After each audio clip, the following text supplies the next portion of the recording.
तो ये हम लोग शुरू करते हैं। तो जैसे मैंने अभी कहा कि आज का प्रोग्राम बहुत स्पेशल है।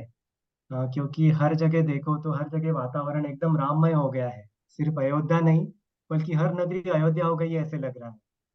तो ऐसे जो once in a life time ऐसा जो इवेंट है, उस इवेंट के हम सब लोग उसे देख पा रहे हैं, उसमें हिस्सा ले पा रहे हैं। ये हमारा अहोभाग्य है, ऐसे मुझे लगता है। और ऐसे वातावरण में डीएसपीपीएल ने सोचा कि क्यों ना हम भी कुछ करें, कंट्रीब्यूशन करें, हम भी उसमें एक्टिव रूप से कुछ सहयोग करें, सहभाग सहभाग करें। तो इसलिए प्रणव जी, डीएसपीपीएल ने ये संकल्प किया था कि अ, हम 21 दिन का संकल्प किया था कि हम लोग राम रक्षा का पठन करेंगे 21 दिन का, और ये अर्पण करेंगे प्रभु राम जी को। और इसके साथ जिनको राम रक्षा सीखनी है उनको सीखने का भी अवसर दिया था।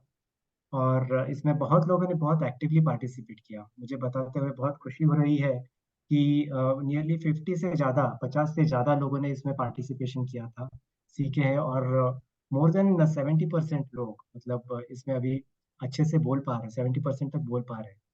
तो ये बहुत अच्छा है, सभी लोगों का अभिनंदन। अभी आज का जो प्रोग्राम है उसमें हमारे जो वक्ता है प्रणव बुआ गोखले, अ, इनका अगर आप कार्य अभी मैं कुछ देर में बताऊंगा। उनके कार्य का जो जो जितना कार्य किया है वो बहुत बहुत ज्यादा है। तो मुझे बहुत आनंद हो रहा है प्रणव जी को इस मंच में बुला जो आए हैं हमारे साथ है। मुझे बहुत आनंद है प्रणव जी, आपका फिर से स्वागत, welcome once again. And we are very much thankful that you have agreed to come here and address all our audience. So we all are very lucky to have you. मैं कुछ प्रणव जी के बारे में बताना चाहूंगा सबको कि प्रणव जी ऐसे वो चिपळूण यानी रत्नागिरी के पास में जो चिपळूण है वहां से है।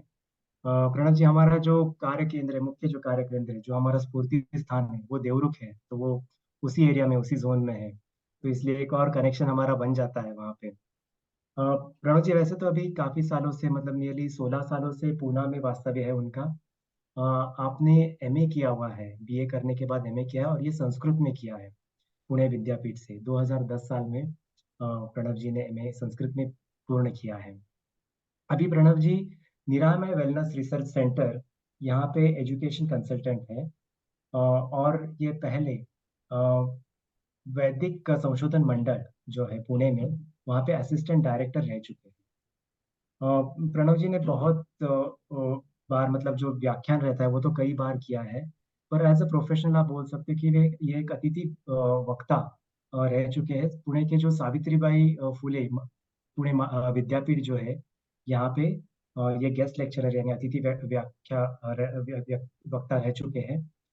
उनका विषय यहाँ पे मतलब वेदांत, वैदिक वाङ्मय और भारतीय दर्शन शास्त्र, इन विषयों के ऊपर उन्होंने बहुत लेक्चर्स दिए हुए हैं। इसके अलावा बाल मुकुंद लोहिया संस्कृत भारतीय विद्या अध्ययन केंद्र, यहाँ भी प्रणव जी अतिथि व्याख्याता रह चुके हैं। Uh, Bhishma school of institute of Indic studies, इस संस्था में भी संस्कृत वाङ्मय 2020 साल से उन्होंने उसके ऊपर व्याख्याता करके वक्ता रह चुके हैं। उनका विषय यहाँ पे उपनिषद, पुराण और भारतीय दर्शन शास्त्र यह रह चुका है। इन्होंने कई कई विषयों पर लेखन भी किया है। धर्मशास्त्र, वैदिक वाङ्मय, पुराण, महाभारत, दैवत शास्त्र, इन सब्जेक्ट्स के ऊपर यानी इन विषयों के ऊपर उन्होंने लगभग 60 और उससे ज्यादा शोध निबंध लिखे हुए हैं, और इनमें से 30 जो है वो लेख इनके प्रकाशित भी हो चुके हैं। महाराष्ट्र टाइम्स का जो न्यूज़पेपर है उसके संवाद करके जो एक पुरवनी रहती है उसमें कथाख्यान, इसमें इनका स्तंभ लेखन भी प्रख्यापित हुआ है। उसी प्रकार छत्रपति शिवाजी महाराज की प्रेरणा से रघुनाथ पंत हेमंते और इनके यहाँ से राज व्यवहार कोश का संपादन और उसका प्रकाशन भी उन्होंने किया हुआ है। 200 से ज्यादा उन्होंने कीर्तन किए हुए हैं, और 1000 से ज्यादा व्याख्यान भी किए हैं। तो इनका प्रभुत्व है, इसके बारे में कोई यही नहीं है। युवा कीर्तनकार पुरस्कार इन्हें 2007 और 2016 दो बार प्राप्त हुआ है। उसी प्रकार संत चोखामेळा पुरस्कार संत वाग्मय और तत्वज्ञान विषय में उसमें उन्होंने जो संशोधन किया है उसके लिए उन्हें मिल चुका है। इसके अलावा जोशी पुरस्कार भी उन्हें उन्हें मिला है संस्कृत अध्यापन, लेखन और प्रचार करने के लिए। इस कार्य के लिए पुणे विद्यापीठ से उन्हें ये श्री द जोशी पुरस्कार प्राप्त हुआ है। आकाशवाणी में गिरवाण भारती चिंतन इस कार्यक्रम में उनका सादरीकरण भी हुआ था। उसी प्रकार पुणे विद्यापीठ के राष्ट्रीय और अंतर्राष्ट्रीय स्तर के संस्कृत साहित्य, भारतीय तत्वज्ञान, संत मागमय इस विषय पर अनेक चर्चा सत्र और परिसंवाद में इन्होंने सक्रिय सहभाग किया हुआ है। आनंद आश्रम संस्था और शंकराचार्य मठ पुणे यहाँ के उपनिषद वर्ग के संचालन और अध्यापन भी कर चुके हैं। तो जैसे मैंने कहा कि इनका जो कार्य है वो बहुत ही प्रख्यापित है, बहुत ज्यादा कार्य किया हुआ है प्रणव भाई ने।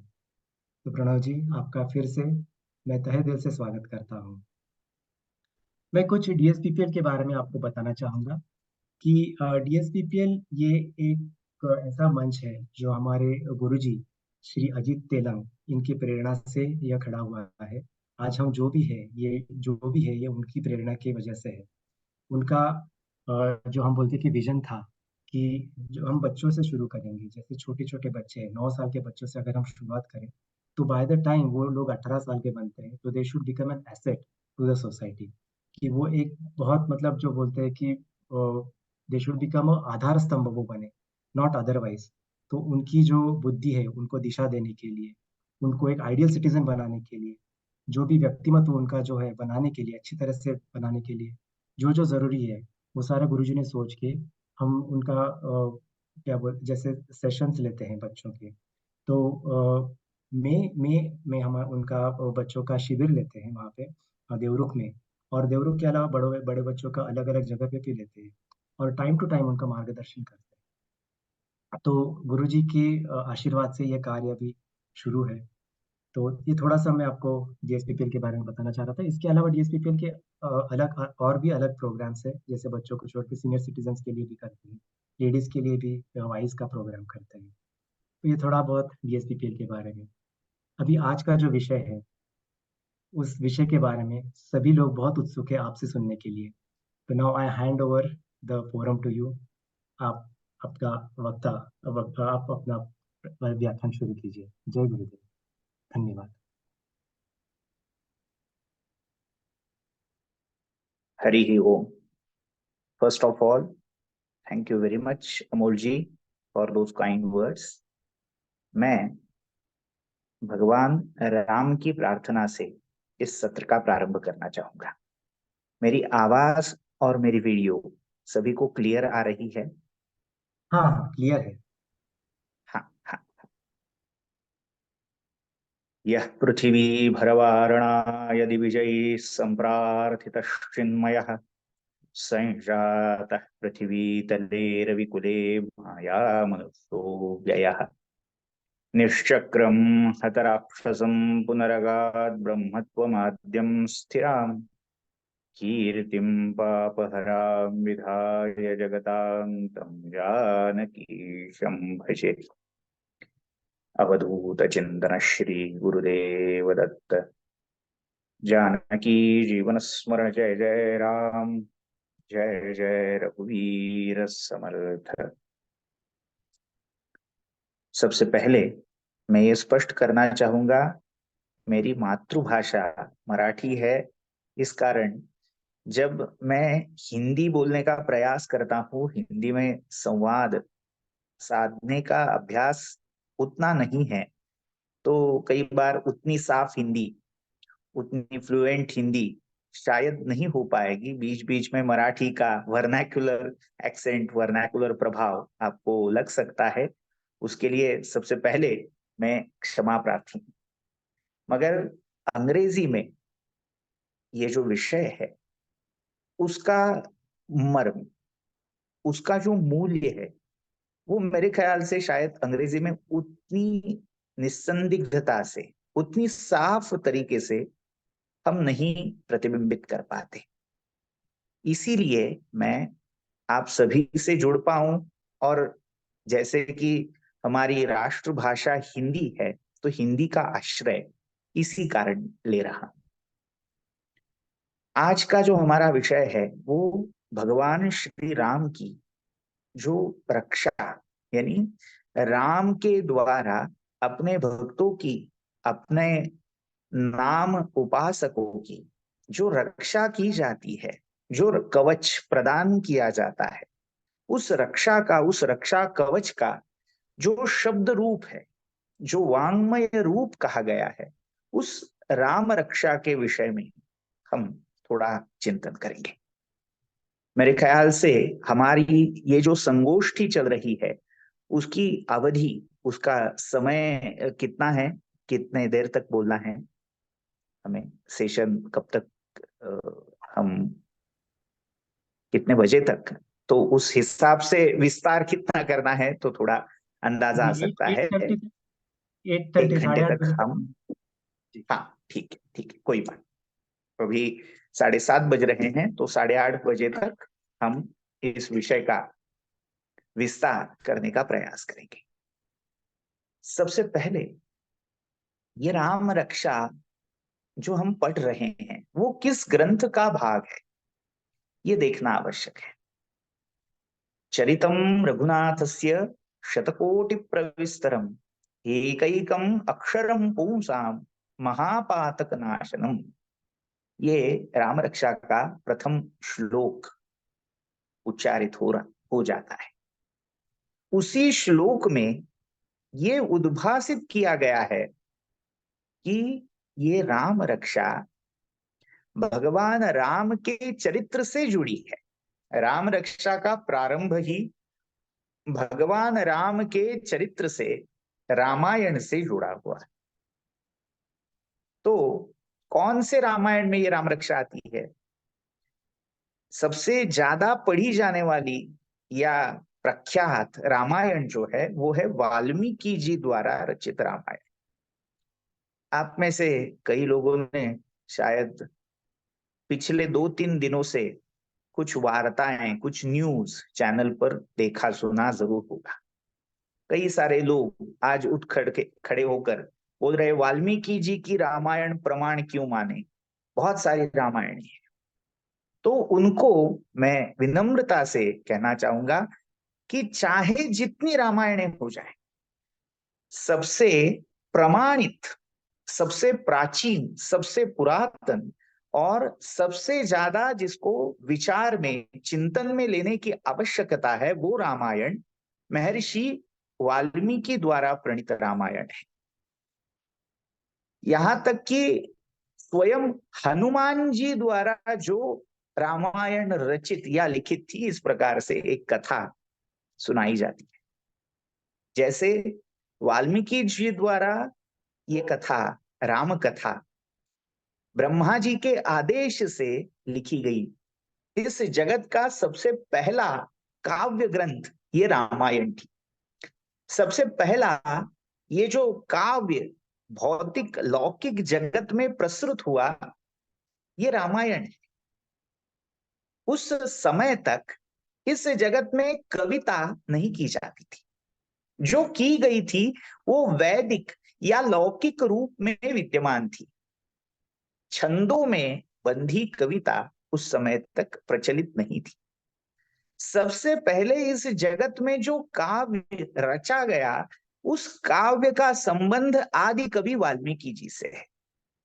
वाल्मीकि जब तमसा नदी के घाट पर स्नान के लिए जा रहे थे, उसी समय उनके सामने एक प्रसंग घटित हुआ।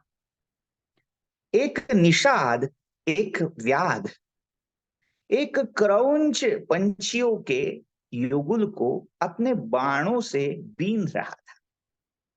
निषाद द्वारा छोड़े गए एक बाण से क्रौंच, जिसे हम अंग्रेजी में तो क्रेन कहते हैं और मराठी में करकोचा, ये जो पक्षी है उसका जोड़ा बैठा था, उसमें से एक पक्षी का वध उस निषाद द्वारा छोड़े गए बाण द्वारा किया गया और उससे आहत होकर जो क्रौंच पंछी गिरा, तो उसकी जो साथी थी उसने बहुत बड़ा आक्रोश किया, क्रंदन किया और उसे रोता बिलखता देख महर्षि वाल्मीकि जी के मन में करुणा का एक निर्झर प्रवाहित हुआ और उस करुणा से उनके मुख से एक शापवाणी उच्चारित हुई।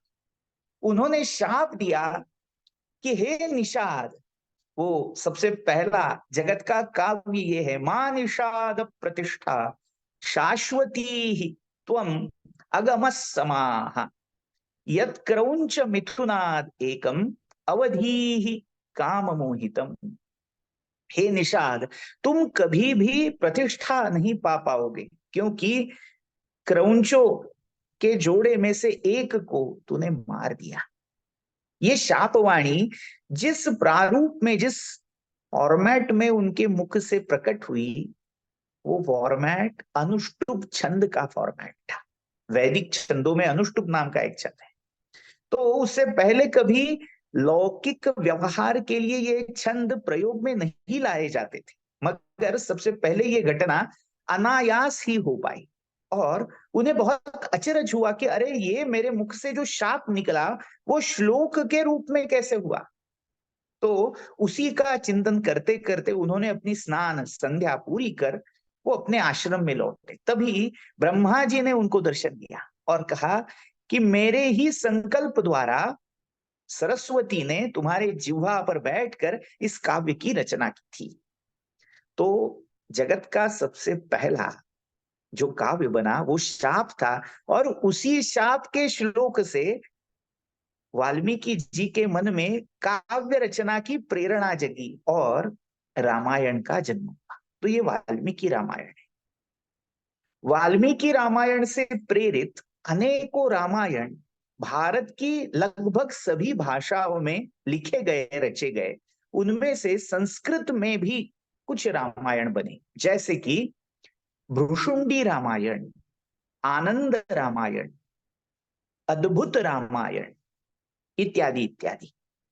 तो ये जो इन रामायणों में आनंद रामायण नाम का रामायण रचा गया। अब मूल वाल्मीकि रामायण से कुछ कथा भेद इस रामायण में पाए जाते हैं। जैसे राम और सीता, इनका चरित्र पूरी करुणा से ओतप्रोत है, पूरा जीवन कष्टों से, दुखों से भरा है।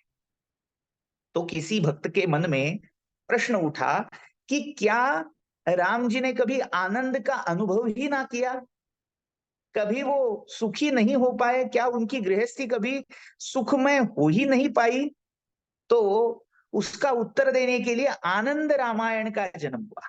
इसमें भगवान राम के चरित्र के आनंद के प्रसंग, यहां तक भगवान राम के आनंद स्वरूप की चर्चा, मीमांसा, उसकी उपासना कैसे की जाए, इसका विस्तृत वर्णन इस आनंद रामायण में किया गया। तो इसी आनंद रामायण में भगवान राम के उपासना पंचांग की चर्चा आती है। अब ये उपासना पंचांग क्या है? हम सभी साधक साधना करते हैं, उपासना करते हैं, तो जिस इष्ट आराध्य की हम उपासना करते हैं, उस उपासना के 5 अंग प्रधान माने गए। हमारी लगभग जो उपासना है वो मंत्रात्मक रहती है। हम अपने इष्ट का जो मंत्र है, सदगुरु द्वारा प्रदत्त जो मंत्र है, उसका जाप अधिकाधिक करते हैं, या नाम भगवान का, अपने गुरु का नाम सुमिरन करते हैं, स्मरण करते हैं। तो ये मुख्य रूप से उपासना है, मगर इसकी पूरक ये पंचांग उपासना कही गई है। तो नामस्मरण या मंत्र जाप के परिपूर्ति हेतु या उसको बल देने हेतु, उसको अधिक से अधिक गति प्राप्त हो सके, इस हेतु से 5 स्तोत्रों का पाठ किया जाता है। इनमें से सबसे पहला है सहस्रनाम स्तोत्र। जैसे हमारी जो आराध्य इष्ट देवता है, जैसे मान लीजिए आपकी इष्ट देवता भगवान शिव अगर हैं या भगवान दत्तात्रेय हैं, तो भगवान शिव का या दत्तात्रेय का सहस्र नाम हमें नाम जप के साथ, मंत्र जप के साथ पढ़ना होगा। तो दत्त सहस्र नाम का स्तोत्र आ जाता है। या महाभारत में शिव सहस्र नाम का एक स्तोत्र आ जाता है, तो उसका पाठ पहला सहस्र नाम। दूसरी है गीता, हर एक देवता की अलग अलग गीता रहती है। जैसे शिव की शिव गीता है, यहां तक हनुमान जी की भी हनुमत गीता या वानर गीता है, राम जी की राम गीता है, देवी आदिशक्ति की शक्ति गीता या देवी गीता प्रख्यात है, सूर्य भगवान की सूर्य गीता है। उसी तरीके से भगवान राम की गीता हमें आनंद रामायण और अध्यात्म रामायण में उपलब्ध हो जाती है। अद्भुत रामायण और तत्वसार नाम के रामायण में भी कुछ राम गीताएं हैं। तो ये उपासना का दूसरा अंग है, पंचांगों में से दूसरा है। पहला सहस्त्र नाम, दूसरी गीता, तीसरा जो अंग है वो है कवच, जो हमारा आज का प्रतिपाद्य है, मुख्य है। कवच यानी अपने इष्ट के विभिन्न नाम रूपों द्वारा हमारे अंग प्रत्यंगों का रक्षण हो सके, इसलिए उन नामों का जप, स्थापना, चिंतन अपने उन उन अंगों पर करना, ये कवच का प्रारूप है। तो जैसे शिव कवच होता है, विष्णु कवच नारायण कवच है, देवी कवच दुर्गा कवच है, या गणेश कवच है, इत्यादि इत्यादि कवच है, वैसे ही राम कवच या राम रक्षा स्तोत्र, ये राम रक्षा स्तोत्र यानी भगवान राम द्वारा हमारे सभी अंगों की, हमारे शरीर के अंतर और बाह्य रूप की रक्षा हो सके, इसके लिए की गई प्रार्थना, ये राम रक्षा या राम कवच है। उसी प्रकार से शेष जो दो अंग है, उनमें एक है स्तवराज, स्तोत्र होता है, और दूसरा है हृदय। तो अध्यात्म रामायण का पहला जो सर्ग है वो राम हृदय कहलाता है। तो राम गीता, राम सहस्त्र नाम, राम रक्षा या राम कवच, राम स्तवराज और राम हृदय, ये राम उपासना के पंचांग है, जिनका पाठ, जिनका अध्ययन, जिनका चिंतन मनन ये राम नाम जाप के साथ अगर साधक द्वारा किया जाता है तो उसकी शक्ति बढ़ती है, उसकी सभी ओर से सुरक्षा हो जाती है। तो ये राम रक्षा आप सभी गत दिनों से पढ़ रहे हैं, उसका पाठ चल रहा है, ये बहुत ही प्रशंसनीय, अभिनंदनीय बात है। और इसे ज्यादा से ज्यादा अपनी उपासना में हर दिन प्रयोग में लाने की भी उतनी ही आवश्यकता है। अभी एक निमित्त हमारे सभी के सौभाग्य से हमें प्राप्त हुआ है कि भगवान राम के मंदिर की पुनर्स्थापना होने जा रही है। तो उस उपलक्ष्य में हम ये पाठ कर रहे हैं, ये बहुत अच्छी बात है, मगर ये बात इतनी ही सीमित ना हो, इसका प्रयास हमें करना चाहिए। अगर राम जी की स्थापना हो गई, सोमवार को हो गई, मंगलवार से जैसे पहले से चल रहा था वैसे अगर चलने दिया जाए तो इसका कोई मतलब नहीं है। ये उपासना, मंदिर एक बार स्थापित हो चुका तो ऐसा नहीं मानना चाहिए कि अब खत्म हो गया, अब हो गया, अब कुछ करना शेष नहीं है। अभी तो ये बस शुरुआत है। मंदिर की, भगवान की स्थापना करना ये बहुत सीधी, अभी राम जी के बारे में तो ये सीधी बात नहीं हुई, बहुत संघर्ष करना पड़ा, बहुत कठिनाइयों का सामना सभी को करना पड़ा, तब जाकर ये सुदिन सौभाग्य से प्राप्त हो रहा है। मगर इससे भी बड़ी जिम्मेदारी हमें अब प्राप्त हो गई है कि जो मिला है सौभाग्य से, उसे ज्यादा से ज्यादा उसका प्रचार प्रसार करना है, उसकी सुरक्षा करनी है। जो प्राप्त हुआ है वो हमेशा यावत चंद्र दिवाकरो विद्यमान रहे, बढ़ता रहे, इसकी इसका उत्तरदायित्व हम सभी वैदिक सनातन हिंदू धर्म के अनुयायियों पर आ जाता है। इसके लिए जो मानव के प्रयास है, हम जो अपनी अपनी दृष्टि, अपनी अपनी क्षमता के अनुसार जो प्रयास कर रहे हैं, कोई धन दे रहा है, कोई अपने कष्ट परिश्रम दे रहा है, कोई कुछ ऐसा, हर कोई अपने हिसाब से अपनी क्षमता से कर जरूर रहा है, मगर इस पूरे अनुष्ठान में सबसे ज्यादा आवश्यकता है, जरूरत है, वो भगवान के कृपा की, भगवान की अनुग्रह से प्राप्त कृपा कवच की। क्योंकि हमारे शत्रु तो अंतर बाह्य जगत में फैले, जैसे संत शिरोमणि तुकाराम महाराज जी का वचन है, रात्रंदिना आम्हा युद्धाचा प्रसंग, अंतर्बाह्य जग आणि मन।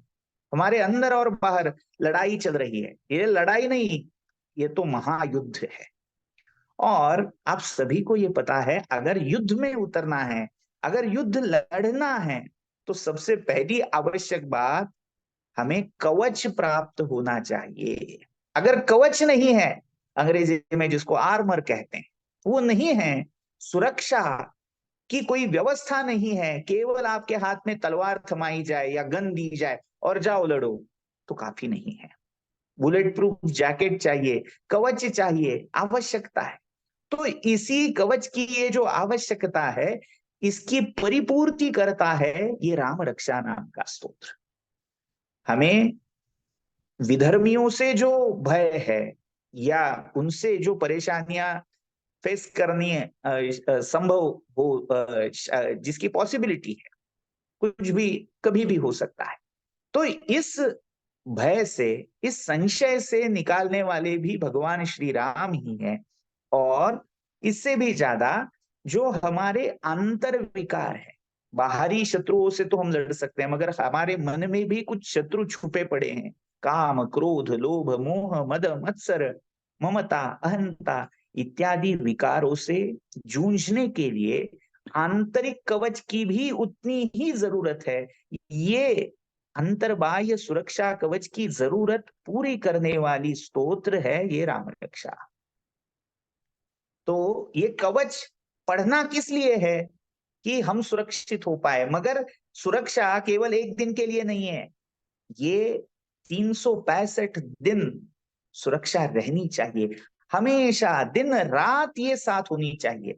संकट समय देखकर नहीं आएगा कि अरे इसने कवच पहना है या नहीं, कोई दिखेगा नहीं। शायद जो शक्तियां, जो बुराइयां इसी घात में बैठी है कि कब तुम भूल जाओगे, कब तुम्हारी उपासना खंडित होगी और तुम पर आघात किया जा सके। इसीलिए सावधानी से ये उपासना प्रतिदिन हमें करनी होगी। और इसका मूल पाठ ये राम रक्षा है कि उपासना तो चलनी ही चाहिए, मगर उपासना करते समय और जिस समय उपासना चल नहीं भी रही, वैसे तो सभी संतों का कहना है हर सांस पर उसका अधिष्ठान होना चाहिए, उसका सुमिरन होना चाहिए, मगर सामान्य जीवों के लिए ये संभव हमेशा नहीं हो पाता।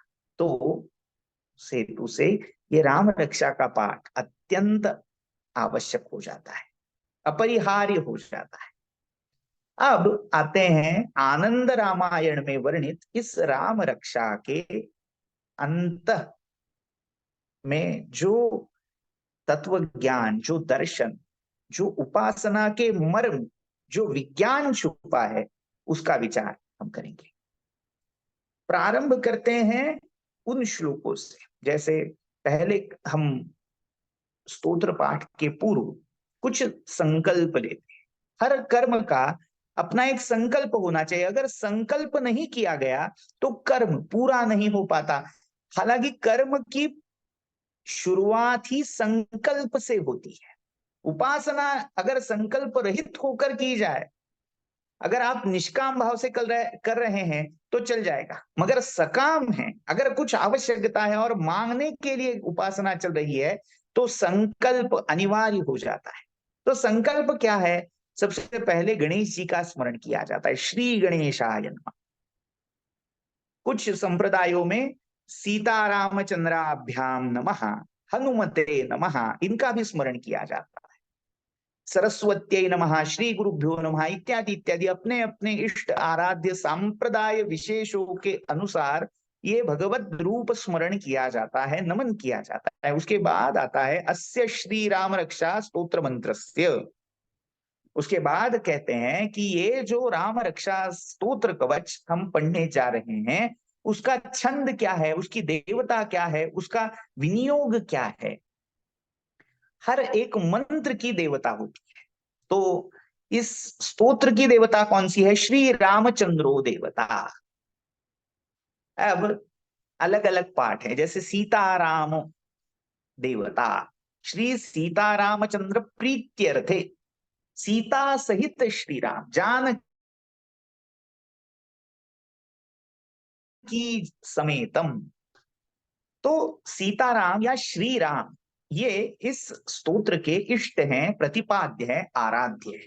इसके बाद आता है उसका छंद क्या है, अनुष्टुप छंद, ये वैदिक छंद है।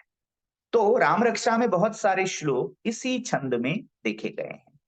हालांकि इस स्तोत्र में आने वाले कुछ श्लोक अन्य अन्य छंदों में भी है। जैसे हमारा पहला जो ध्यान श्लोक है, ध्यायेदाजानुबाहुं धृत शरधनुषम बद्ध पद्मासनस्थम, ये स्रगधरा नाम के वृत्त में आता है। ये स्रगधरा नाम का वृत्त है। अलग अलग वृत्तों के मीटर्स जिनको कहते हैं, छंद, वृत्त इत्यादि के अनेकों फॉर्मेट इस राम रक्षामय में, जैसे स्रगधरा है। आगे चलकर अंतिम जो श्लोक है, रामो राजमणि सदा विजयते रामम रमेशम भजे, तो ये शार्दूल विक्रीडित नाम के वृत्त का श्लोक है। तो उस वृत्त के हिसाब से उसकी जो लय है, उसकी जो चाल, उसकी जो गति है, वो परिवर्तित होती है। पठन करने की जो गति है, उसकी जो लय है, उसे पकड़ने के लिए ये छंद का, वृत्त का ज्ञान होना आवश्यक है। इसीलिए कहते हैं अनुष्टुप छंद। जनरली अनुष्टुप छंद फॉलो किया गया है, मगर बीच बीच में कहीं ना कहीं अलग अलग वृत्त आते हैं।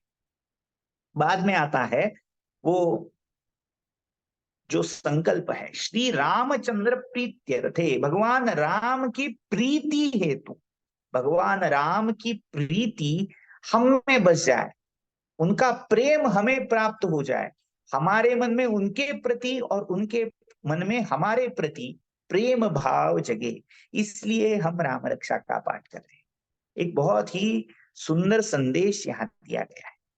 अन्य कोई कामना शेष ही नहीं बचती अगर राम को पा लिया। राम को पाने की एकमात्र रीति है प्रीति।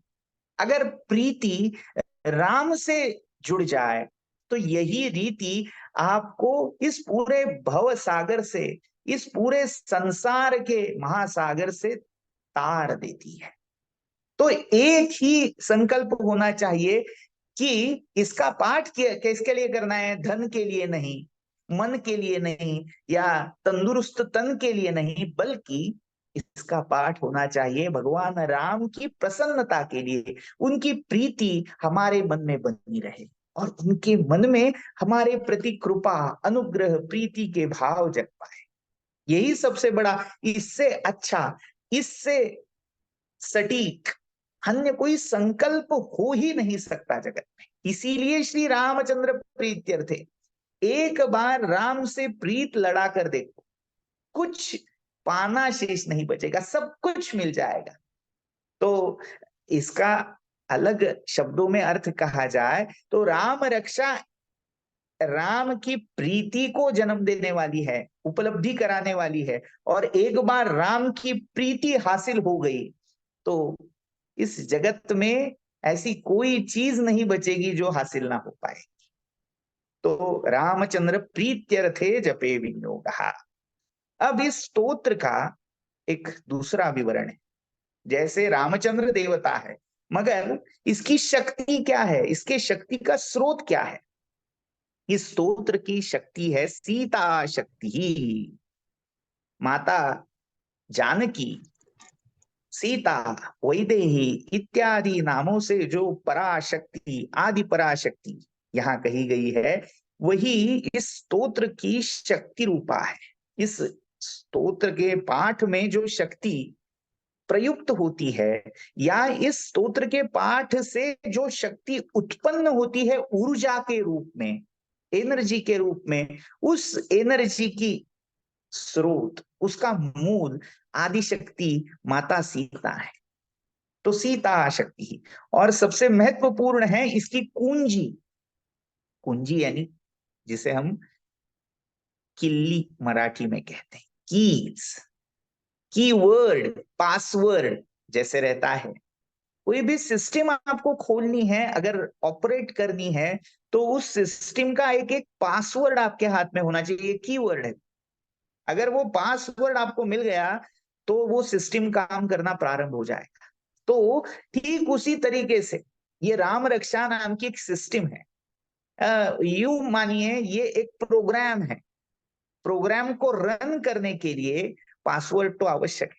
तो पहले हनुमान जी का नाम पासवर्ड के तौर पर इंसर्ट करें, हनुमान जी का स्मरण करें, क्योंकि राम की उपासना की सबसे पहली कुंजी हनुमान। अगर हनुमान नहीं समझे तो राम हाथ नहीं आ पाएंगे। इसका मर्म थोड़ा जानना आवश्यक है। हनुमान जी सबसे बड़े आदर्श हैं। किस बात के? दास्य भक्ति के आदर्श हनुमान जी।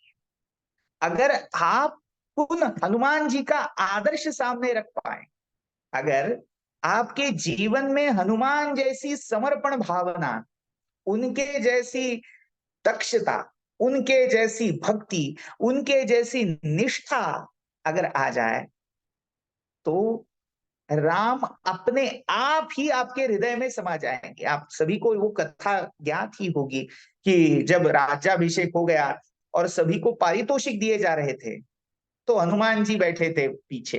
तो माता सीता ने बुलाया, अरे ये बहुमूल्य रत्नहार तुम ले लो, मेरी ओर से ये भेंट।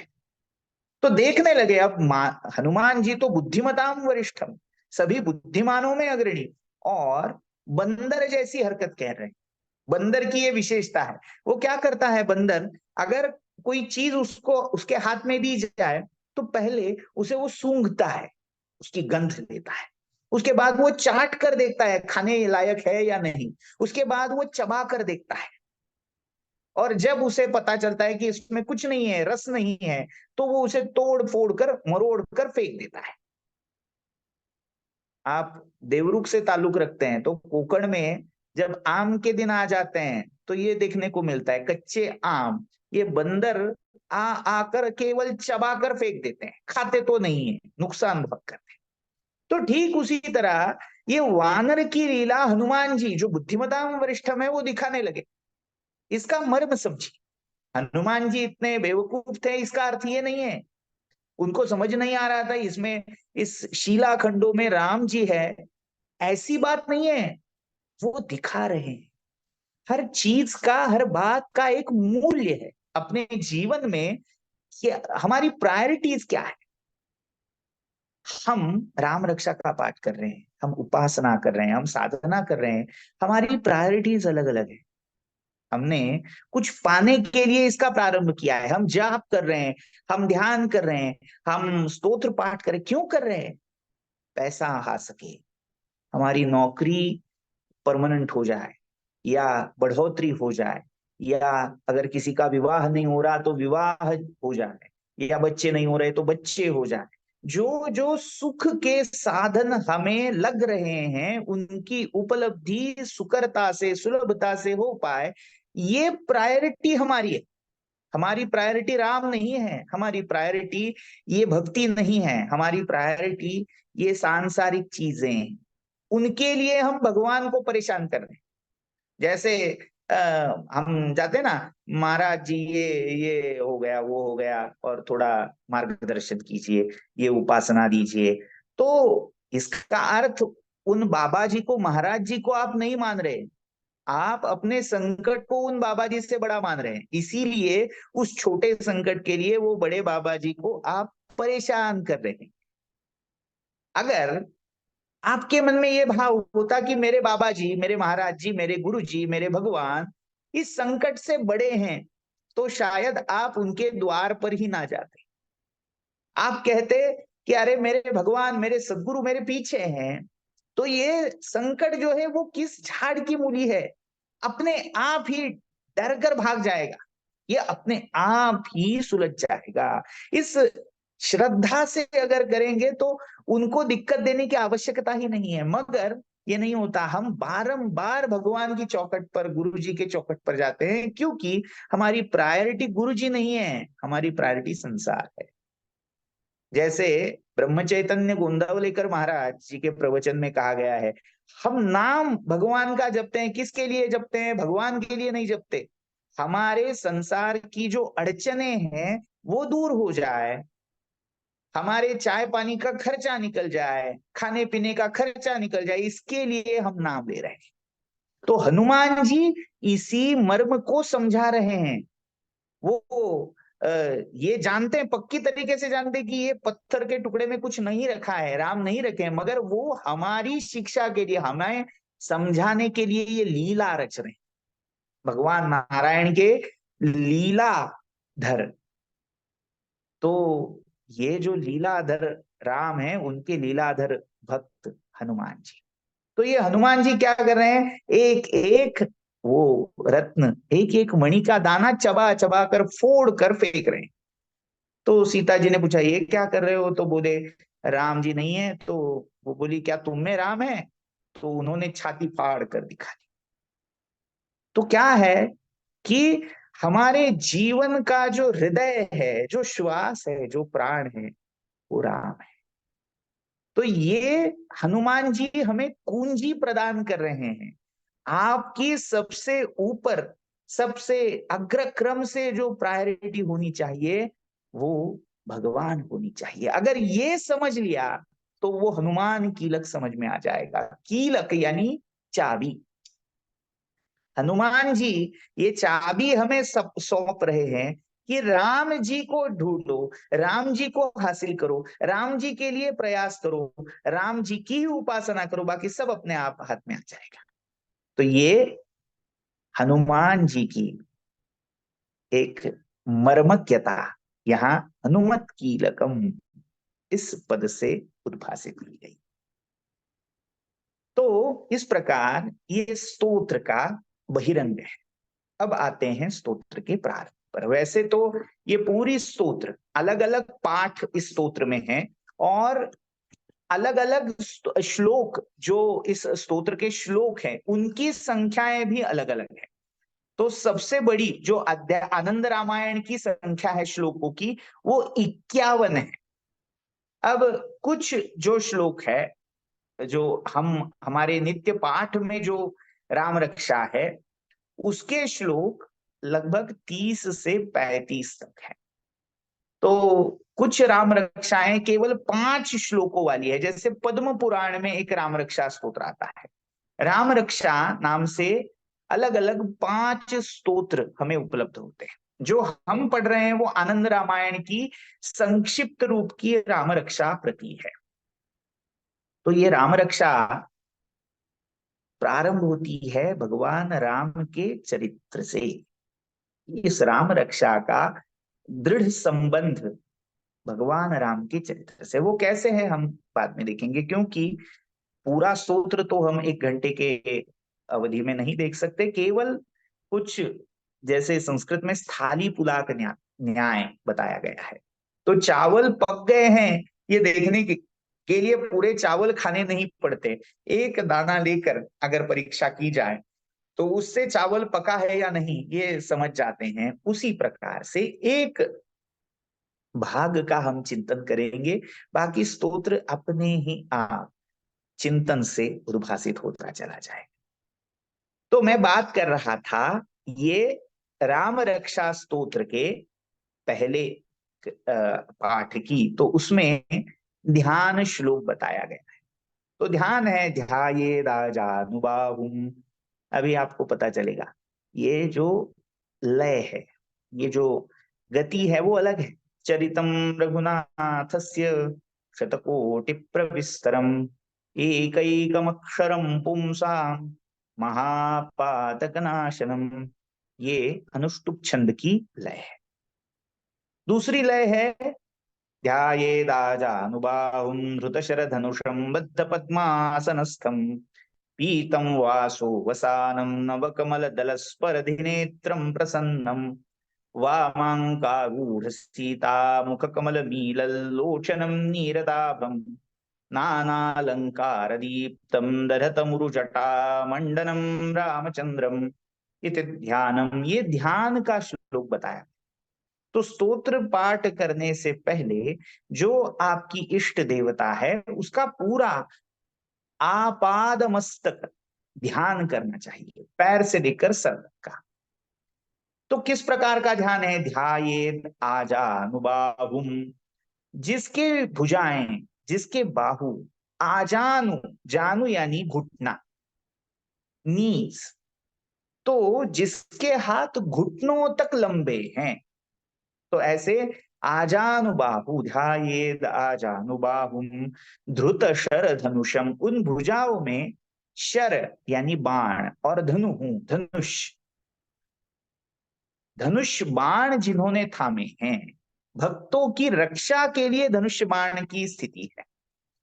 आज अगर आपने न्यूज़पेपर्स में या सोशल मीडिया पर अगर देखा होगा, तो जो नई मूर्ति स्थापित होने जा रही है उसके भी हाथ में यही धनुष और बाण दिखाए गए हैं, सुवर्णमय धनुष और सुवर्णमय बाण दिखाए गए हैं।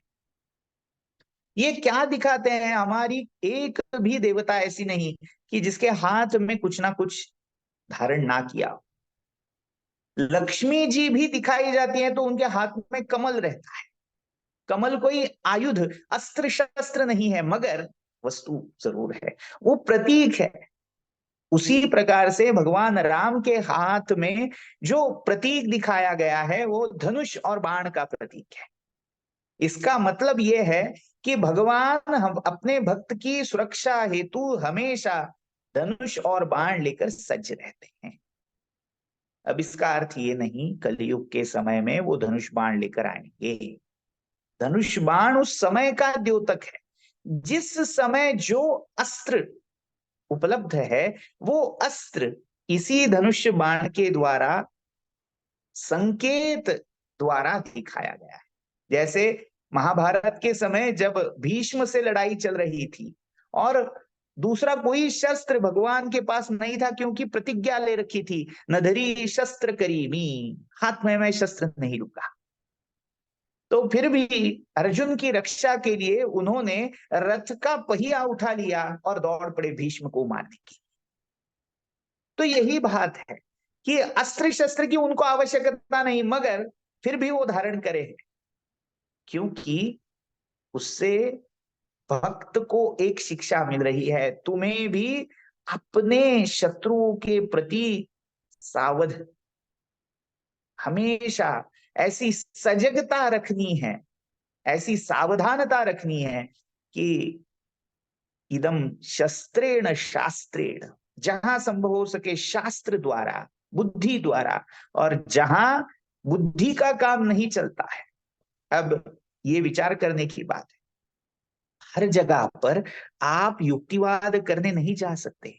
हर जगह पर आप ऐसा बोलने जाएंगे कि अरे भैया ऐसा नहीं वैसा नहीं, थोड़ा विचार करो, और आगे सामने गुंडा खड़ा है, वो आपकी कोई बात नहीं सुन रहा, वो मारने के लिए तत्पर है, तो उसका प्रतिवाद युक्ति से नहीं, शास्त्रों से नहीं, शस्त्र से ही होना आवश्यक है। तो ये बात भगवान के हाथ के धनुष बाण हमें समझा रहे हैं।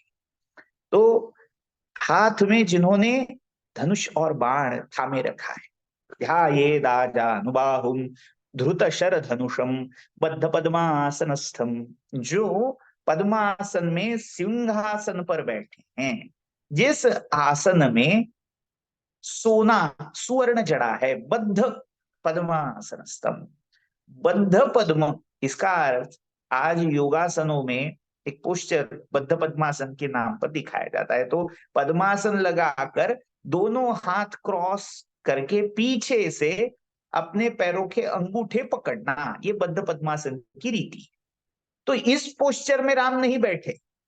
जिस आसन में पद्म की आकृति बनती है, पद्म अलग अलग आसनों के प्रारूप शास्त्रों में बताए, जिसमें पद्मासन एक है, सिंहासन एक है, गजासन है, सर्वतोभद्र नाम का आसन है, उसमें से जो पद्म आकृति का आसन है, उस पद्म आकृति के आसन पर जो आसीन है वो बद्ध पद्मासनस्थ है। ध्यायेदाजानुबाहुं धृतशरधनुषं बद्ध पद्मासनस्थं पीतम वासो वसानम, जिनका वस्त्र, जिनके शरीर पर पीत वर्ण का वस्त्र है, पीतांबर भगवान विष्णु का ही एक नाम है। ये पीत वर्ण तेज का प्रतीक है, पवित्रता का प्रतीक है, शुभता का प्रतीक है, संपन्नता समृद्धि का प्रतीक है। तो उस समृद्धि से और उसी समय पवित्रता से भी जो आवृत हैं, पवित्र हैं, ऐसे पीतम वासो वसानम नव कमल दल स्पर्धिनेत्रम प्रसन्नम। नव कमल दल, जो नया नया खिला हुआ कमल है, ताजा कमल है, उसकी पंखुड़ियों जैसी आभा जिनकी आंखों में, इनकी आंखें इतनी तेजस्वी है और इतनी सुंदर हैं, जो अपनी आभा से उस कमल दलों की आभा को आह्वान देती है। उसके साथ जिसकी तुलना की जा सकती है, इतनी सुंदर उनकी आंखें। प्रसन्नम, जो प्रसन्न मुख से बैठे, दुर्मुख नहीं है, क्रोध नहीं कर रहे, व्यग्र नहीं है, बल्कि प्रसन्न मुद्रा से बैठे। वामांकारूढ़ सीता, उनके वाम ऊरू पर माता सीता बैठी है। मुख कमल मीलल लोचनम नीरदाभम, माता सीता के मुख कमल पर अब स्वयं भगवान राम, जो कमल नयन कहलाते हैं, तो उनके कमल नयन कहाँ रुके हैं? माता सीता का सुंदर मुख कमल के जैसा है, उस कमल के सौंदर्य का पान कर रहे हैं भगवान के ये कमल जैसे नयन। तो दो कमल का संयोग हो रहा है, एक कमल दूसरे कमल को निहार रहा है। वामांकारूढ़ सीता मुख कमल मीलल लोचनम नीरदाभम। और अब भगवान राम के अंग की आभा, उनका वर्ण कैसा है ये बताते हैं। नीरद, नीर यानी जल, नीरद यानी जल को प्रदान करने वाला जो बादल है, मेघ है, उसके जैसी जिसकी अंग प्रभा है, आभा है, वो नीरदाभ है। वो जैसे श्यामल वर्ण है, उनकी अंग कांति श्यामल मेघ के जैसी। वामांकारूढ़ सीता मुख कमल मीलोचनम नीरदाभम नानालंकार दीप्तम दधत मुरुजटा मंडनम रामचंद्रम। अनेकों अलंकार, आभूषण उनके शरीर पर प्रकाशित हो रहे, और इतना होकर भी जिनके सर पर जटाओं का मुकुट बंधा हुआ है। एक विशेषता है, जटा मुकुट भगवान राम के वैराग्य को प्रदर्शित करता है। सभी ऐश्वर्यों का उपभोग लेते हुए भी जो उसमें आसक्त नहीं होते। हमारी और राम के जीवन की यही एक भेद भावना है। राम हमसे श्रेष्ठ क्यों है? क्योंकि वो सभी उपलब्धियों में होकर भी उनमें आसक्त नहीं होते। उनका वैराग्य जटाओं जैसा बंधा हुआ है। और हम जब संपत्ति में लग जाते हैं तो केवल संपत्ति का ही विचार करते रहते हैं, संपत्ति से कभी विरक्त नहीं हो पाते, या अगर कभी संपत्ति से वियुक्त होना पड़ जाए तो भी संपत्ति का ही विचार चलता है। गरीब और अमीर दोनों केवल संपत्ति के उपभोग या जिनको सांसारिक समृद्धि जिसे कहते हैं, उसी के विचार में लगे रहते हैं। मगर राम समृद्धि से परिपूर्ण होकर भी उसमें लिप्त नहीं होते। यही उनका जटा मुकुट दर्शा रहा। जटा मुकुट वैराग्य का, विवेक का प्रतीक है। सभी उलझनों में उलझ कर भी जो सुलझे हैं, यही जटा मुकुट हमें संकेतित करता है। जटा यानी हमारे जो सीधे बाल हैं, जब उलझ जाते हैं तो जटाएं बन जाती हैं। तो इन उल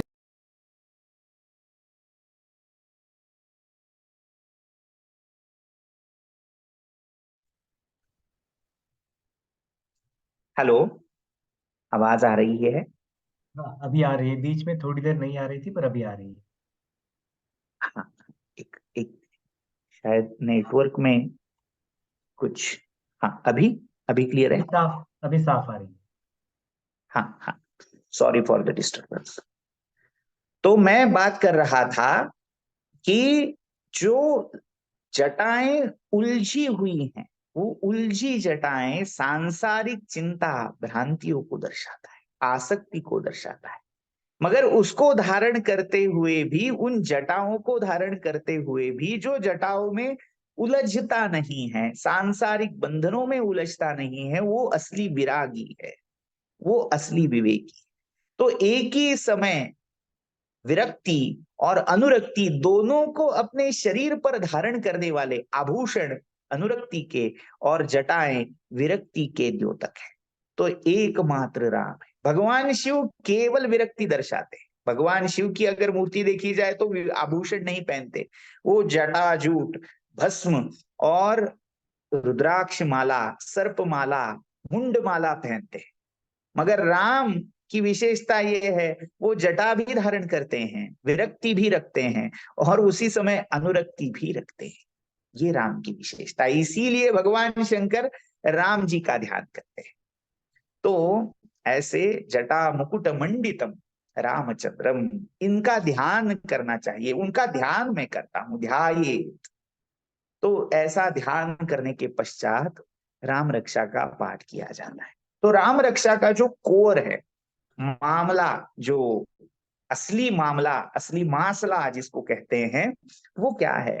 तो जो शिरो में राघव पातु से लेकर राम पातु अखिलम वपुहु, यहां तक का जो श्लोक विस्तार है, वो मूल राम रक्षा है। जिनके पास समय नहीं है पूरी राम रक्षा के पाठ का, तो वो केवल इतने श्लोकों का पाठ कर सकते हैं। तो इन श्लोकों का थोड़ा विचार हम करते हैं। पहला जो है, अब ये जो श्लोक है कवच मंत्र जिनको कहा जाता है, जैसे चरितम रघुनाथस्य शतकोटि प्रविस्तरम एकैकम अक्षरम पुंसाम महापातकनाशनम ध्यात्वा नीलोत्पलश्यामं रामं राजीवलोचनम जानकी लक्ष्मणोपेतं जटामुकुटमण्डितं सासीतूर्ण धनुर्बाण पाणिं नक्तं चरान्तकं स्वलीलया जगत्रातुमाविर्भूतमजं विभुं राम रक्षाम पठेत प्राज्ञः पापघ्निम सर्वकामदाम। यहां तक प्रस्तावना की गई है, कैसे पाठ करना चाहिए, कैसे ये स्तोत्र पढ़ा जाना चाहिए, ये डायरेक्शन दिया गया है। ध्यान करने के पश्चात जो बुद्धिमान है उसे ये स्तोत्र पाठ करना चाहिए। अब मूल स्तोत्र क्या है? शिरो में राघव पातु, मेरा मस्तक, मेरा मस्तिष्क जो है, पातु, पा धातु रक्षण का अर्थ व्यक्त करता है, रक्षा करे, पा यानी रक्षा करे, वो राघव मेरे मस्तक की रक्षा करे। शिरो में राघव पातु, राघव यानी जो रघुकुल का शिरोमणि है, रघुकुल में सर्वश्रेष्ठ जो है। अब राघव का अर्थ है रघु के वंश में जो जन्मा है वो राघव है। तो इस हिसाब से रघु के पुत्र थे अज, अज भी राघव हो गए। अज के पुत्र हुए दशरथ, दशरथ भी राघव हो गए। दशरथ के 4 पुत्र बने, राम लक्ष्मण भरत और शत्रुघ्न, तो चारों राघव है। भगवान राम के 2 पुत्र हुए, लव और कुश, वो भी रघु के ही वंश में जन्मे, इस कारण वो भी राघव हुए। तो राघव तो बहुत सारे हैं, मगर फिर भी राघव ये विशेषण एकमात्र राम के लिए अधिक प्रयुक्त होता है। इसका कारण क्या है? सभी राघवों में सबसे श्रेष्ठ कौन है? तो वो भगवान राम है। सभी राघव रघुकुल वंशजों में जो मूर्धन्य, जो सिर आंखों पर बिठाने योग्य है, वो राघव, वो राम है। इसीलिए वो राघवों के मूर्धन्य भाग, राघवों में सर्वश्रेष्ठ शिरोमणि राम मेरे मस्तिष्क की रक्षा करे। जो उस कुल का मस्तक है, जो उस कुल की पहचान है, वो राम, वो राघव मेरे मस्तिष्क की रक्षा करे। शिरो में राघव पातु भालम दशरथात्मजा। अब अगर सिरमौर रघुकुल के राम है, तो दशरथ के पुत्रों में भी वो सबसे श्रेष्ठ हैं, भरत शत्रुघ्न और लक्ष्मण। इन चारों भाइयों में पहला नाम राम का ही है। ऐसी बात नहीं है कि वो कम महत्वपूर्ण है, वो भी उतने ही महत्वपूर्ण है, मगर राम के कारण उन सभी की पहचान है। राम ही सबकी आत्मा है। तो राम है तो सब है, राम नहीं है तो भरत भरत नहीं, लक्ष्मण लक्ष्मण नहीं, और शत्रुघ्न शत्रुघ्न नहीं है। इसीलिए भालम दशरथात्मजा, दशरथात्मज तो चारों हैं, चारों दशरथ के पुत्र है, मगर फिर भी दशरथात्मज दाशरथी ये शब्द राम को ही सबसे ज्यादा प्रयुक्त। वो दशरथ नंदन राम मेरे भाल, मेरी कपाल की रक्षा करे। भालम दशरथात्मजा कौसल्येयो दृशौपात, मां कौसल्या के सुपूत, जो मां कौसल्या के आंखों की ज्योति है, वो कौसल्येय कौसल्या नंदन राम मेरे आंखों की ज्योति की रक्षा करे। कौसल्येयो दृशौ पातु, दृक शब्द है, दृक का अर्थ है आंख। मेरी आंखों का, आंखों की ज्योति का रक्षण कौसल्येय कौसल्या के सुपूत राम करे, क्योंकि वो खुद कौसल्या की आंख के तारे हैं। इसीलिए कौसल्यो दृशौ पातु, विश्वामित्र प्रिय श्रुति, विश्वामित्र के प्रिय, विश्वामित्र को वो बहुत प्रिय है, क्योंकि विश्वामित्र की यज्ञ की सुरक्षा भगवान राम ने स्वयं की है। मारीच, सुबाहु, त्राटका इत्यादि राक्षस कुल उत्पन्न आपदाओं से घिरे हुए विश्वामित्र जी के यज्ञ की रक्षा राम और लक्ष्मण ने की थी। जब पिताजी भेजने के लिए तैयार नहीं थे तो सबसे पहले राम और लक्ष्मण सिद्ध थे। आज के समय उल्टा हो रहा है, माताजी और पिताजी भेजने के लिए तैयार है, जाओ ये करो वो करो, लड़के ही तैयार नहीं होते। नहीं नहीं माँ, मुझे नहीं जाना है, मुझे पोगो देखना है, मुझे फेसबुक पर पोस्ट डालनी है, मेरे इंस्टा के फॉलोअर्स बढ़ाने हैं, प्रायोरिटीज। तो राम क्या है, राम ऐसे नहीं है कि जो अपने आनंद में, अपने कंफर्ट जोन में रमे। जिस समय सबसे ज्यादा उपभोगों की लालसा मन में रहती है, उस समय राम अपने राजसी जन्मजात प्राप्त उपभोगों को छोड़कर वन में विश्वामित्र की यज्ञ की रक्षा हेतु जा रहे हैं। इसीलिए विश्वामित्र को बहुत प्यारे हैं, लाडले हैं विश्वामित्र के। वो विश्वामित्र प्रिय राम मेरी श्रुति यानी कानों का रक्षण करे। क्यों? शिष्य का सबसे पहला जो लक्षण है वो कानसेन होना चाहिए। जैसे संगीत में आपने सुना होगा, तानसेन तो हर कोई बनना चाहता है, पहले कानसेन बनो बाद में तानसेन हो सकोगे। तो गुरु और शिष्य का संबंध जो बनता है वो आंख से नहीं, नाक से नहीं, मुख से नहीं, वो कान से बनता है। शिष्य को चाहिए वो गुरु की हर बात वो सुने, सबसे पहले सुने और उस अनुसार आचरण करे, अनुसरण करे। यही शिष्य की विशेषता है। जो शिष्य श्रवण ही नहीं करता, गुरु की सुनता ही नहीं, वो शिष्य नहीं कहलाया जा सकता। तो शिष्य का सबसे उत्तम गुण श्रवण है, और वो जो सब शिष्यों में सर्वोपरि है, विश्वामित्र के शिष्यों में सबसे ज्यादा उनके लाडले हैं। उसी कारण, क्योंकि वो सुनते हैं विश्वामित्र को, अपने गुरु की बात वो सुनते हैं, रखते हैं, इसीलिए वो विश्वामित्र के प्रिय हैं। वो विश्वामित्र के प्रिय राम मेरे कानों की रक्षा करे। यहां संकेत है, मेरे कानों की रक्षा करे, इसका अर्थ क्या है? मैं राम जैसा बनूं, मेरे गुरुजी जो मुझे आदेश दे रहे हैं उनका हर आदेश मैं अपने सर आंखों पर रखूं, उसका पालन कर सकूं, उनको सुन सकूं, उन पर चिंतन कर सकूं। ये विशेषता राम से मुझे प्राप्त होनी चाहिए। इसीलिए विश्वामित्र प्रिय श्रुति पातु, घ्राणम पातु मखत्राता, विश्वामित्र के यज्ञ की रक्षा, परित्राण जिन्होंने किया, मुख यानी यज्ञ, जो यज्ञ के तारणहार है, वो राम मेरी नाक की रक्षा करे।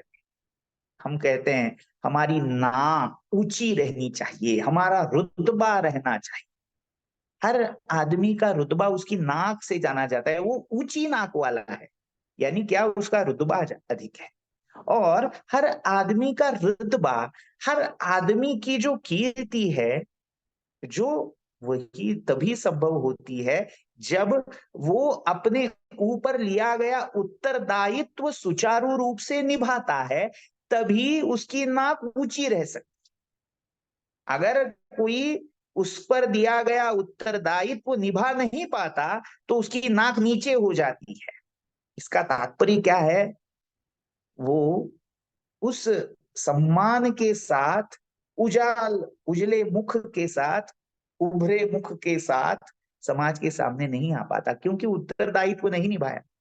मगर राम ने जो उत्तरदायित्व लिया यज्ञ की रक्षा का, वो पूरे इतनी शिद्दत से वहन किया कि विश्वामित्र भी साधुवाद देने के लिए तत्पर हो गए।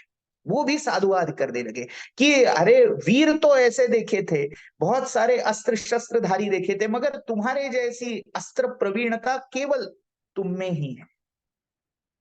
तो ये मखत्राता, यज्ञ के रक्षण करने वाले, मेरी नाक की रक्षा करें। घ्राणम पातु मखत्राता मुखम सौमित्री वत्सलः। सौमित्री, सुमित्रा के पुत्र सौमित्री लक्ष्मण, जो लक्ष्मण के वत्सल है, लक्ष्मण पर प्रेम लुटा रहे हैं। अपने छोटे, केवल छोटे नहीं, अपने सौतेले छोटे भाई पर प्रेम लुटाना बहुत बड़ी बात। हमारे भारत में बहुत सारे इतिहास पढ़ाए जा रहे थे, अभी भी जा रहे हैं। उनमें बहुत सारे ऐसे राजा हुए, महाराजा हुए, ऐसे राजकुमार हुए जो सिंहासन की प्राप्ति हेतु अपने सगे भाइयों को मार बैठे, उनकी हत्या कर बैठे। चंड अशोक से लेकर यहां तक के औरंगजेब तक, बहुत सारे उदाहरण कितने कहें। हर एक की असुरक्षा यही है, मेरा सिंहासन छीनना नहीं चाहिए। और अपने ही माँ बाप की, अपने ही संतानों की, अपने ही भाई बहनों की हत्याओं के लांछन से वो लांछित है। ऐसे कई सारे राजा हैं, मगर इन सभी में एकमात्र आदर्श, सर्वोत्तम आदर्श भगवान राम का चरित्र है। यही सबसे बड़ी बात है। हम किसका चरित्र सुनना चाहते हैं, हम किसका इतिहास पढ़ना पढ़ाना चाहते हैं, ये तय करने की घड़ी अब आ गई। मैं किसी पर कटाक्ष नहीं कर रहा, मैं किसी का निंदा या किसी की हेट्रेड किसी के बारे में व्यक्त नहीं कर रहा। मैं केवल एक वास्तव की तरफ संकेत कर रहा। हमें जो सिखाया जा रहा है उससे हमारे विचार, हमारी सभ्यता पोषित हो रही है। शायद जो सिखाया जा रहा है वो पोषक नहीं, वो विषवल्ली फैला रहा है। ये विचार करने की आवश्यकता है।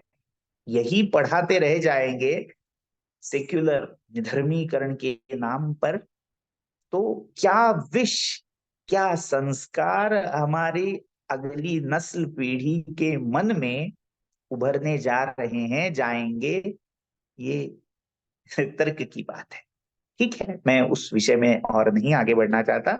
मैं फिर से अपने मुद्दे पर आता हूं। मुखम सौमित्री वत्सलः, अपने छोटे भाई, सौतेले भाई के ऊपर भी जिसका समान प्रेम है, वो मेरे मुख का रक्षण करे। ये चेहरा है, ये मुख है, ये मुख हमारे सगे संबंधियों के प्रति हमारा जो लगाव है, प्रेम है, इससे रंजित है। तो इस मुख का रक्षण वही कर सकते हैं जो अपने आप बंधुओं से उतना प्रेम रखे, वो राम है। इसीलिए सौमित्री वत्सल राम मेरे मुख की रक्षा करे। जिह्वाम विद्या निधि पातु, राम विद्याओं के निधि है। ऐसी बात नहीं है कि केवल धनुर्विद्या ही पठन करनी, सभी प्रकार के वेद, वेदांग, धनुर्वेद सभी राम जी के पास है, उनके आश्रय में है, इसीलिए उनको विद्या निधि कहा गया है। मेरी जिह्वा भी इसी प्रकार सभी विद्याओं की निधि होनी चाहिए, इसीलिए वो परम विद्या के निधि विद्यानिधि राम मेरी जिह्वा की रक्षा करे। कंठम भरत वंदिता, मेरे कंठ की रक्षा भरत, भरत के द्वारा पूजित राम करे। भरत दूसरा सौतेला भाई, शायद वो चैलेंज दे सकता था राम को कि ये राज्य मेरा है। माता के द्वारा प्राप्त वर और कैकेयी के विवाह से पूर्व जो शर्तें कैकेय राज अश्वपति ने दशरथ के सामने रखी थी, उनसे भी ये तय था कि भरत को ही राजकारभार मिलना चाहिए। पर फिर भी भरत ने ये अधिकार अपने ज्येष्ठ भ्राता के चरणों में समर्पित कर दिया, रख दिया, क्योंकि ताली एक हाथ से कभी नहीं बजती। भरत राम से प्रेम रखते थे क्योंकि राम उतना ही प्रेम भरत से रखते थे। इसी कारण ये जो स्नेह है, जो कंठ में जैसे रत्नहार शोभा देता, उसी प्रकार ये भ्रातृ वात्सल्य, भ्रातृ प्रेम है। इसीलिए वो भरत के द्वारा अभिवंदित राम मेरे कंठ की रक्षा करे। स्कंधौ दिव्य आयुध पातु, दिव्य आयुधों से सज्जित राम मेरे कंधों की रक्षा करे। भुजौ भग्नेश कहा, ईश कारमुक, भगवान शिव को ईश कहा गया। उनका कारमुक यानी धनुष, शिव के धनुष को जिन्होंने अपने एक लीला मात्र से तोड़ दिया था, वो मेरे भुजाओं की, मेरे कर कमलों की रक्षा करे।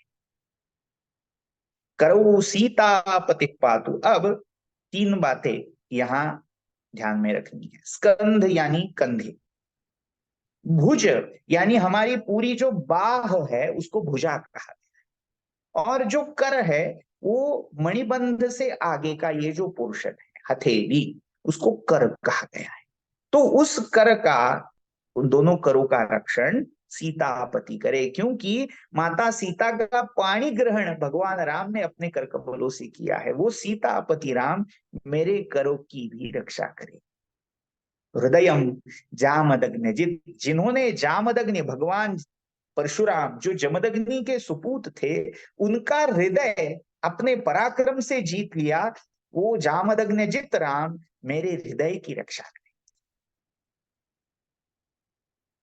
हृदयम जामदग्निजित मध्यम पातु खरध्वंसी, मेरे शरीर मध्यम, जिसको एब्डोमन कहते हैं, शरीर का मध्य भाग, उसका रक्षण खर राक्षस का नाश करने वाले राम करे। नाभिम जाम्बवदाश्रय, मेरी नाभि का रक्षण जाम्बुवान के आराध्य, उनके आश्रय दाता राम करे। सुग्रीवेश कटिम पातु, मेरी कटी का रक्षण सुग्रीव के स्वामी राम करे। सख्थिनी हनुमत प्रभु, जो मेरी उरु हैं, जंघाएं हैं, उनकी रक्षा हनुमान के स्वामी राम करे। उरु रघुत्तम पातु, जंघाओं के दो भाग हैं, एक इनर थाई और एक एक्सटर्नल थाई, थाइज जो रहते हैं अंदर बाहर की, तो जो बाहरी है उनको कहा गया है सक्थिन, और अंदरी है, अंदरूनी है, उनको कहा गया है उरु। उरु और सक्थिनी, इन दोनों की रक्षा सुग्रीव और हनुमान के स्वामी राम करे। उरु रघुत्तम पातु, इनर थाइज की रक्षा रघुत्तम राम, रघुओं में, राघवों में श्रेष्ठ राम करे। गुह्यम रक्ष कुलांत कृत, उरु रघुत्तम पातु रक्ष कुल विनाश कृत, इस प्रकार भी पाठ है। तो गुह्य यानी हमारा जननांग जो है, उसकी रक्षा रक्ष कुल, राक्षसों के कुल के विनाशक राम करे। जानुनी सेतु कृत पातु, जिन्होंने समुद्र पर सेतु का बंधन किया, सेतु की रचना की, वो राम मेरी जानू यानी घुटनों की रक्षा करे। अब ये बात है, घुटने हमारे पैर में सेतु का काम करते हैं, जोड़ने का काम करते हैं। तो उन घुटनों को जो सेतु बंधन करने वाले राम हैं, वो सुरक्षित करे। जंघे दशमुखांत का, जांघे, जो जांग है उसकी रक्षा दशमुखांतक, दशमुख रावण का अंत करने वाले राम करे। पादौ विभीषण श्रीदा, मेरे पैरों की रक्षा विभीषण को राज्य समृद्धि प्रदान करने वाले राम करे। रामो पातु अखिलम वपु, और राम जो अंतिम नाम है। अलग अलग नाम इस पूरे कवच भाग में आते हैं। जैसे राघव एक नाम है, दशरथात्मज, कौसल्येय, विश्वामित्र प्रिय, मखत्राता, सौमित्रि वत्सल, विद्यानिधि, भरत वंदित, दिव्यायुध, भग्नेश कार्मुक, सीतापति, जामदग्नजित, खरध्वंसी, जाम्बवदाश्रय, सुग्रीवेश, हनुमत प्रभु, रघुत्तम, रक्ष कुल विनाश कृत, से सेतुकृत, दशमुखांतक और विभीषण श्रीद, ये अलग अलग नाम इस राम रक्षा में आते हैं। और अंतिम नाम राम है। वो राम मेरे पूरे शरीर की रक्षा करे, ये अगर पाठ नित प्रतिदिन पूरी श्रद्धा से किया जाए, नियम पूर्वक किया जाए, तो किसी भी प्रकार के व्याधि और आधि से आप निश्चय ही मुक्त हो पाएंगे। इसीलिए ये अंतर्बाह्य सुरक्षा के लिए ये राम रक्षा स्तोत्र बहुत ही महत्वपूर्ण है। आज आवश्यक ये है, हमारे धर्म पर, हमारे धर्म विचारों पर जो आक्रांता आक्रमण कर रहे हैं, उनसे हमारा धर्म, हमारी सभ्यता, हमारी हमारा जो मानव्य है वो सुरक्षित हो पाए। इसीलिए ये राम रक्षा अधिक से अधिक पढ़ने की, उसका पाठ करने की, उसकी उपासना में प्रयुक्त करने की अत्यंत आवश्यकता है। तो आप ये सब कर ही रहे हैं, केवल जो कर रहे हैं वो भाषा की, संस्कृत की दृष्टि से उसका प्रारूप क्या है, ये आपके सामने रखने की ये एक स्वल्प चेष्टा, प्रयास मैंने किया है।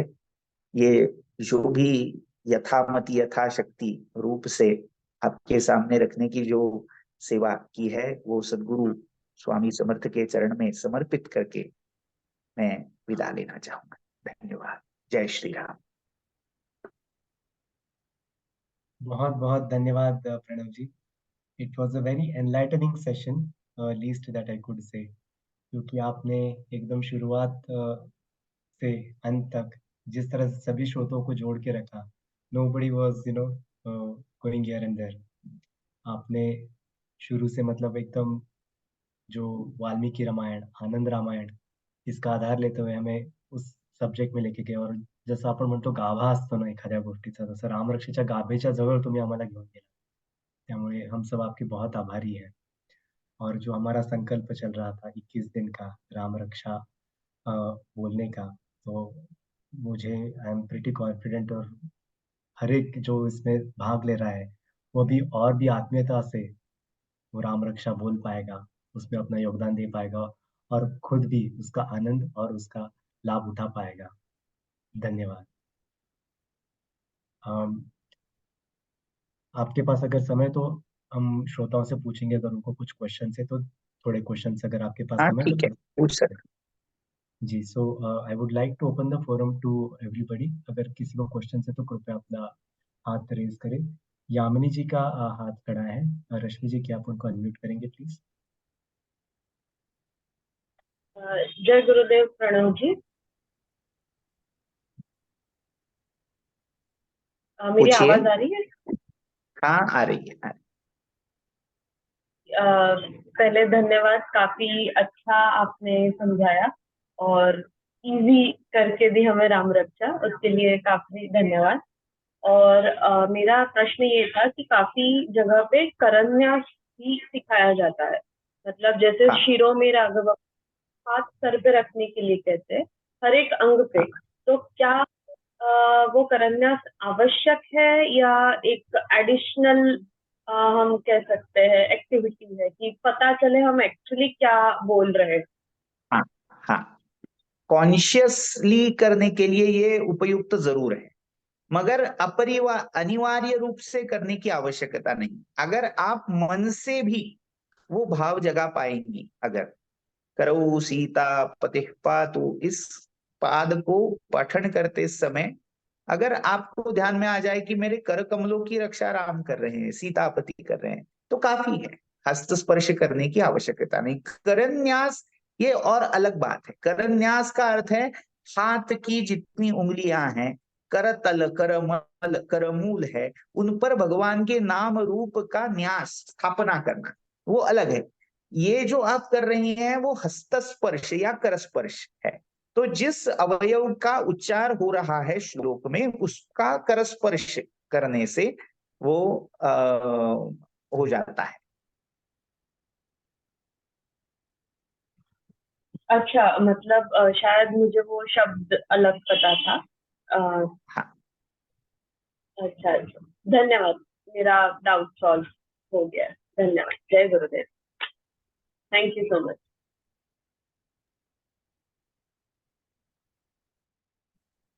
और किसी को कुछ प्रश्न पूछना है प्रणव जी से?